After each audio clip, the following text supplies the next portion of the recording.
বরগুনা শহরের college road এলাকায় স্ত্রীকে নিজ হাতে কুপিয়ে হত্যা করে থানায় এসে আত্মসমর্পণ করেন স্বামী আবুল কালাম।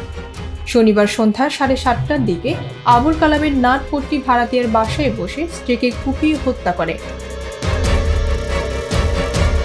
বাড়ির মালিক মোহাম্মদ রাসেল জানান, পারিবারিক কলহে প্রায়ই সংসারে ঝগড়া লেগে থাকত তাদের। তার অবসান ঘটাতে আসমা আক্তার পুতুলকে হত্যা করে ঘাতক স্বামী। নিহত আসমা আক্তার পুতুল 6 নং কাজিরবাদ ইউনিয়ন বকুলতলী গ্রামের মৃত মোহাম্মদ ইউনুস হাওলাদারের মেয়ে। 2013 সালে পূর্বালী ব্যাংকে পরিচ্ছন্নতা কর্মী পদে চাকরি করে আসমা। 2008 সালে ইসলামী শরীয়ত মোতাবেক বিবাহ হয় তাদের। বিবাহের পর থেকে স্বামী স্ত্রীর মধ্যে প্রায়ই ঝগড়াঝাটি হতো তাদের। দাম্পত্য জীবনে তাদের 2টি সন্তান রয়েছে। এই বিষয়ে বরগুনা সদর থানার অফিসার ইনচার্জ দেওয়ান জগলুল হাসান জানান, আবুল কালাম নিজের স্ত্রীকে হত্যা করে থানায় এসে আত্মসমর্পণ করেছেন।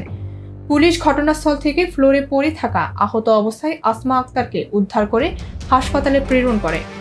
এছাড়াও আবুল কালামকে নিয়ে হত্যাকাণ্ডে ব্যবহৃত ছুরিটি উদ্ধার করতে অভিযান পরিচালনা করা হয়েছে।